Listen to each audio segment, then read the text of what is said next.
ဒီတစ်ခါမှာတော့ပေါ့နော်ဒီ Jolly Readers Yellow Level Genre Fiction တွေကပေါ့နော်ဒီ Monster Party ဆိုတဲ့ဆောက်ခင်းနဲ့ပတ်သက်ပြီးတော့ပေါ့နော်ဒီအချို့အချက်ကလေးတွေကိုပြသွားမှာပဲဖြစ်ပါတယ်ပေါ့နော်အဲ့တော့ Yellow Level စာအုပ်တွေကိုဖတ်ဖို့ဆိုရင်ခါတိုင်းလိုပဲ42 letter sums တော့ပေါ့နော် letter S ကနေပြီးတော့မှ A ရကြီးအတန်ဒီအကုန်လုံး blind ချက်ဖို့လိုအပ်တယ် tricky words တွေအနေနဲ့ကတော့ဒီ rich level မှာတော့တည်ခဲ့တယ် tricky words တွေပြီးတော့မှနောက်ထပ်ဒီ tricky words တွေအကုန်tricky words တွေကိုဖတ်တတ်ဖို့လိုအပ်တယ်ပေါ့နော်နောက်တစ်ခါဒီဝိုင်ကတစ်ခါလေးမှာ e sound ထွက်တတ်တယ်ပေါ့နော်ဒီဆောက်ထဲမှာဆိုလို့ရှိရင်ဒီနောက်ဆုံးဝိုင်က e တန်ထွက်တဲ့ဆိုဒီ words တွေအများကြီးပါတယ်ပေါ့နော်ဒီ Fanny တို့ Margie တို့ Sunny တို့လိုမျိုးဆိုခလေးကကြီး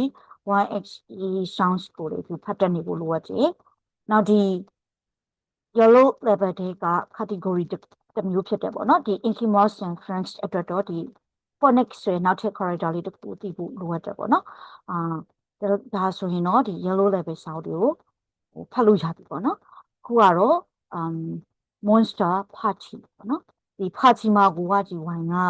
e တန်ထွက်တာပေါ့နော် party ဆို e ရဲ့ e ဆိုတဲ့ထွက်တာပေါ့နော်ဆိုတော့ monster party နော်ဆိုရင်ဒီထဲမှာကတတိထားစရာလေးတွေကဘာပဲရှိမလဲဆိုတော့ဆောနာလူမျိုးပေါ့ဒီဝိုင်ကအီးတန်ထွက်တဲ့ဟာတွေအများကြီးပဲ muddy တို့ soggy တို့ smelly တို့နော်အဲ့ဒါမျိုးလေးတွေ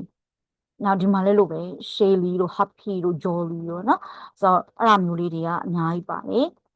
အဲ့ဒါလေးတွေဖတ်တတ်ရင်ရပြီပေါ့နော်ဒီမှာဆိုလဲလို့ပဲ cuddly fluffy sleepy ပေါ့နော်အဲ့ဒါမျိုးလေးတွေအများကြီးရှိမှာပေါ့နော်အဲ့ဒါလေးတို့ဖတ်တတ်နေရပြီ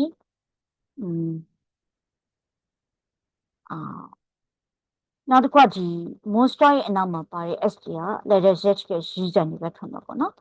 အားလေးတွေရှိနေနောက် IS ရော IZ တန်တွေထွက်မယ် A တွေထွက်မယ် O of ဆိုရင်အဲ့ဒီ F က letter V ရဲ့ V တန်ထွက်မယ် over အဲ့လိုမျိုးတွေထွက်မှာပေါ့နော်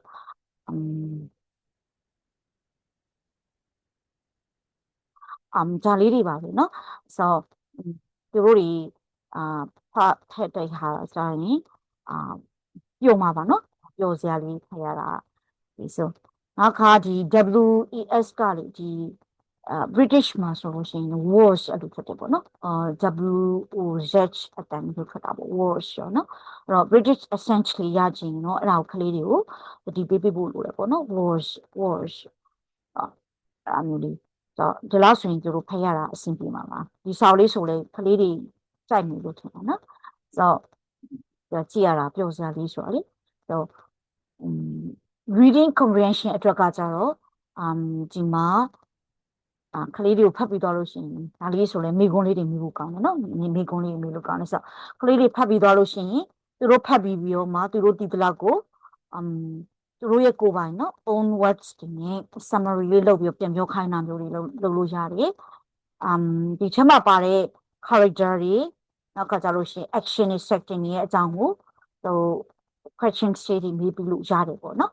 နောက်ဒီချက်မှာသူတို့မသိနိုင်တဲ့ vocab အသစ်ကလေးတွေပါနေတယ်အဲ့ဒါဆိုတဲ့ကလေးတို့အရင်မေးကြည့်ပေါ့နော်ဒီသူတို့စောက်ထဲမှာပါတဲ့ဒီ picture လေးတွေကိုကြည့်ပြီးတော့မှသူတို့ပြောနိုင်မလားဆိုတော့ကလေးတို့အရင်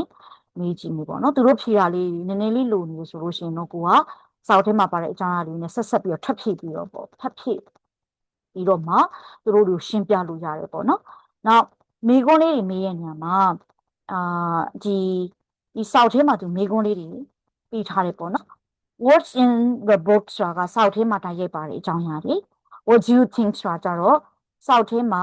တိုက်ရိုက်မပါပေမဲ့စောက်ထဲမှာပါတဲ့အကြောင်းအရာနဲ့ဆက်ပြီးတော့ခလေးရဲ့အတွင်းမြုံမိတဲ့မိကွန်းလေးတွေပေါ့နော်ဒီအပေါ်က What's in the book ဒီမှာပါတဲ့မိကွန်းတွေကတော့စောက်ထဲမှာပါတဲ့တိုက်ရိုက်ပါတဲ့အကြောင်းအရာလေးတွေကိုခလေးတို့မိတဲ့မိကွန်းလေးတွေပေါ့နော်ဒီမိကွန်းလေးတွေမေးလို့ရတဲ့အပြင်ကိုမှကိုစိတ်ကူးမိတယ်တခြားမိကွန်းလေးတွေလည်းမေးကြည့်လို့ရတယ်ပေါ့နော်ဒီ monster project နဲ့ပတ်သက်ပြီးတော့ဆိုလို့ရှိရင် exemplary အနေနဲ့ဘယ်လိုလေးတွေ extra questions တွေထပ်မေးလို့ရသေးလဲဆိုရင် who runs quickly up the street နော်က who is having a monster party ပေါ့နော်အဲ့လိုမျိုးလေးမေးလို့ရတယ်နောက်တစ်ခါ what do noisy monsters do ပေါ့နော်အဲ့လိုမျိုးလေးတွေလည်း မေးပြီးလို့ရတယ်နောက်ထပ် extra question တွေအနေနဲ့ပေါ့နော်ဒီလောက်ဆိုရင်အဆင်ပြေမှာပါပေါ့နော် most of part ကတော့ဒီလောက်ပါပဲကလေးလည်းဖတ်ရတာကြိုက်မှာပါပေါ့နော်တော့အစားဆုံးကြည့်ပြီးသွားတယ်တယောက်ချင်းစီတောင်ကျေးဇူးတင်ပါတယ်နောက်ထပ် Jolly Readers တွေမှာပြန်တွေ့ပါမယ်နော် Okay so bye bye